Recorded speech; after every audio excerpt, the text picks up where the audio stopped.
halkani waa alxaqiiqa.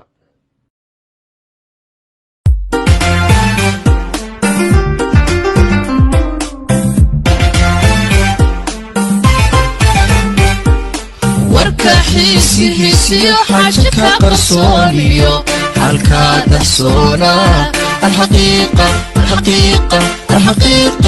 bismillahi raxmaan raxiim. assalaamu calaykum waraxmatullaahi tacaala wabarakaatu. halkani waa alxaqiiqa. barnaamijka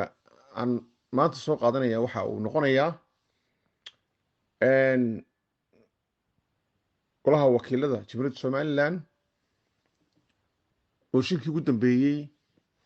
ay duubduubka iyo degdega ku ansixiyeen wixii uu daaraa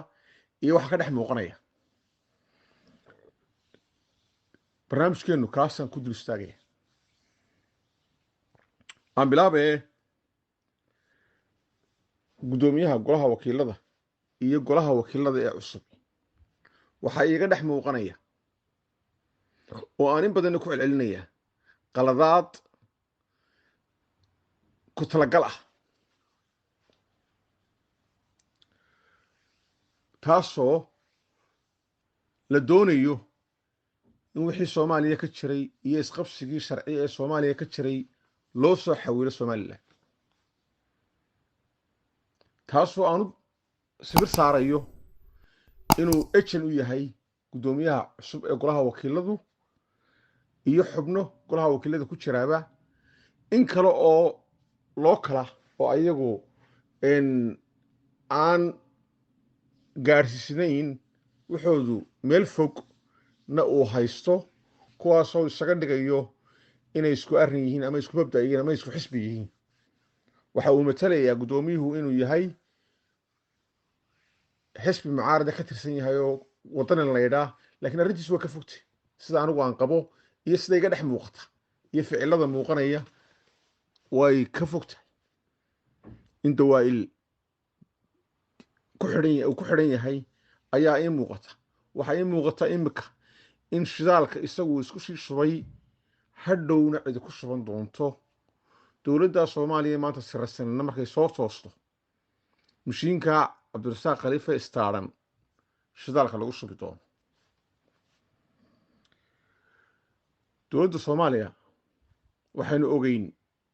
in prime ministerkooda, madaxweynahooda iyo baarlamankoodu mar walba ay haysteen oo nidaam sharci isku haysteen. waa la abuurayey dadkan is haysta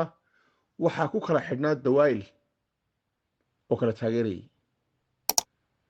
halkay ka degi weydena waa halkaa. nidaamkeenna iyo koodu waa faraq. ayagu European system bay haystaan, sidii Europeanku systemka dowladaha gaboobay Yurub ay u isticmaalayeenna uma isticmaalayaan. inaguna Maraykan American system baynu haysanaa, weli wax ka badan aynu kala duwanay Americanka laftooda. labadaasaynu ku kala duwan ayaynu kala haysanaa. ayaga dowladdooda waa dowlad baarlamaan oo fulintu baarlamaanka ka timaado. inaguna dowladdeenu waxa weeyaan dowlad madaxweynaha loo codeeyo, one man one vote loogu codeeyo, oo haddii alla ku rooyo ka duwantaa systemkii halkaa yaalay ama nidaamkii halkaa yaalay ee lagu burburiyey Soomaaliya, lagu baabiinayay ee dowladdii dhaqaaqdaba lagu baabiinayay la iska horkeenayay baa loo soo xawilaya. la doonaya in loo soo xawilo dhowaan intii imika golahaasi jiray ee guddoomiyahaasi uu maamulayey waxaa inoo muuqatay qaladaad badan oo ay doorkoodii iyo roolkoodii dhaafayaan, kaasoo xaalad abuurayaan. waxay iska dhigayeen sidaan horeba u sheegay fulintiibay iska dhigayaan. waxay iska dhigayaan haddii alla kuu roon yahay maxkamadihii oo inay dadkii u garqaadaan bay doonayaan, haddana inay sharci dejintii noqdaan toodiina haystaan bay doonayaan. saddexdii door ee dalku lahaaba inay ayagu qaataan bay doonayaan. waanay qaateen oo imika waabay tijaabiyeen oo waabay horgashayba.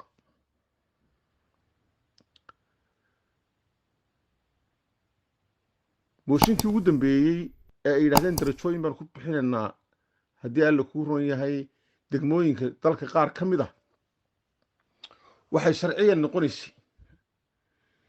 in cidda xukunta degmooyinku ay soo gudbiso golaha wasiiradu ka doodaan, dabeeta ay golaha baarlamaanka usoo gudbiyaan oo labada aqal ee baarlamanku ay ansixiyaan ama wax ka bedelaan ayay noqonaysa ma yeeline meel bay ka ursadeen sharcigii dabeeto ayaga ayaa noqday kuwii darajada bixinayey iyo kuwii ansixinayeyba waxay la mid tahay ayaga oo maanta ciidamada qaranka intay jaranka u weydaartaan iyo wasaaradda gaashaandhigga iyo xukuumaddaba ku taxa darajooyin oo yidhaahda ciidamada ka soo jeeda gobolka laascaanood waxaanu siinay wada kornayl kuwa ka soo jeeda gobolka haddii alle kuu roon yahay saaxilla waxaanu ka wada dhignay wada gaashaan leh taasoo kale ka dhigan tahay oo golahii wakiiladu uu roolkii fulinta qaatay iyo wasaaradda gaashaandhigga oo jaranka ciidamada intay u weydaartaan ay darajo bixiyaan ayay ka dhigan tahay waxay sameeyeen maanta cabdirasaaq khaliif iyo xubnaha uu wataa waxa ay ku fashilmeen durba waxa uu ku fashilmay dhexdhexaadkii golaha uu noqon lahaa ee mucaarid iyo muxaafid ba isagu isu wadi lahaa uu kala qaybiye golihii toos buu kala qaybiyey wuxuu ka dhigtay qayb habeenkii ay maamuus iyo xayaad hotel ku soo wada shiraan oo halkaa golihii wakiilada ka samaystaan oo ay ku soo baroobeeyaan oo wixii halkaa ay ku soo samaysteen ay la yimaadaan golaha iyagoo isfeeraarinayo qaarna iska dhigaya qaar fikirka kaga hor yimi qaarna iska dhigaya qaar magaranaysa iyagoo nin walba kaalin ka hadlayo sida ay ku ballameen ku wada socda garyaqaanadii uu magacaabayna qaar isaga la shaqeeyo la dhinaca ayay noqdeen waxaanay hayd haddii uu daacad yahay dee inuu sidaa ninkaa imika ina riya raacee kulmiyaa keenay madaxweynaha keenay waa tii laga qaylinayey maalintii la keenay dee nin qaranka u shaqeynay noqday nin kulmiyo u shaqeynaya mu noqon waxaana ka muuqataa daacadnimadiisii iyo cadaaladdiisii isaga iyo xubnaha kaleba waxay ka muuqataa wixii ay inoo qabteen ama doorashadii ugu horreysay lagu tijaabiyey ayay ka muuqataa daacadnimadoodu iyo inay qarannimo ku fikrayeen ee aanay xisbi ahayn 7 xubnood ee komishanka doorashooyinka haddaan tusaale u soo qaato dee aqlabiyadoodu waxay ka yimaadeen xukuumadda 4 baa xukuumadda noqonaya 2 baa xisbiyada qaranka ee mucaaradkaa ka yimi inta kale xukuumadda loo tirinayay haddana may dhicin cadaalad darro maantase golahu waddanina dantiisa ma wado kulmiyana ma wado mucaarid iyo muxaafidna ma wado ee wuxuu wadaa muran sharci iyo dalka oo khalkhal la geliyo maanta ayaanu qabasho leeyay ninkaasi doorkii maxkamadduu qaadanayaa inagoo arkayna oo indhaheenoo shana buu wasaaradda arrimaha gudaha doorkeedii qaatay waxay noqonaysaa inaan lagu daawan waxay dhici doonta haddii lagu daawado in berri toole shidaalka lagu shubto inagoo arkayna lagu shubo oo halkaa ejin ka noqdo aan libiqsanayn oo u shaqeynaya cadowga somalilan waxaynu arkayn gudoomiye cabdirasaaq 2 nin oo ilmaadeero oo xildhibaan guruuje iyo haddii alle kuu roon yahay suldaan saleebaan oo gacani dhex martay inuu arrintooda yidhi madaxweynahan gaadhsiinaya oo halkaa la gaadhay isagoo xaalad iyo dhibaato abuuraya national security-ga ka jira gobolka uu ka soo jeedo iyo xaaladda gobolka uu ka soo jeedaa ee ay taagan maanta ee 80 qof ee dadkiisii lagu dilayna kalamu hadal madaxweynaha ilaa maanta 2 nin oo isdhirbaaxayna madaxweynuhu kala hadla heer buu gaar halkaa uu kala hadlo intaasayna tusaysaa qiimuhu leeyahay iyo caqligiisa iyo qofnimadiisa iyo daacaddiisa inaanu haynin dalka u shaqeynaya kuwa isaga ku xidhan xalay nin baa markii lasoo sheegay in 2 nin heshiiyeen suldaankii iyo xildhibaan guruuji ishaysan kari waayo facebooka ku soo qoray inuu ka xun yahay heshiiskaa dhacay yacni ninka xildhibaanka sheeganaya ee 2 qof oo ilmaadeero heshiiyey ka xun maxaad u malaynaysaa qarankana inuu ka yeelayo golaha wakiilada ee cabdirasaaq khaliif maanta oo hogaaminaya waa 2 u kala qaadaya isaga iyo kooxdiisu waa qayb loo kala oo garanaya un cabdirasaaq inuu xisbiga wadani yahay oo ay isku xisbi yihiin oo ayagu aan intaa dhaafsiisanayn oo intaa kula socda oo aan meel fog waxba ka arkayn waxa ka dambeeyana aan garan karin oo intaa kula socda iyo isaga oo ejen u ah cid kale oo hortiinna ay ima doonto inuu farageliyo arrimo badan oo xaalad dalka ka gelinaya oo ay gaadho inuu beritoolana ay dhahdo DB Wall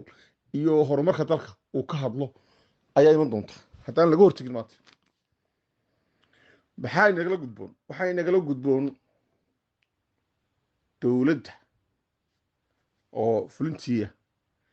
iyo golaha baarlamanka ee ugu sarreeya dalka guurtida iyo maxkamaddaba waxaan saddexdaba ku boorinaya in dhaqamada lagu soo xawilayay ee Soomaaliya laga soo xawilayay ee ninkaasi maanta uu dalkii ka wado loo dhig yeesho oo aan la fudaysan caqli baa ilaahayna siiyey way socotaa horteena lagu wadaa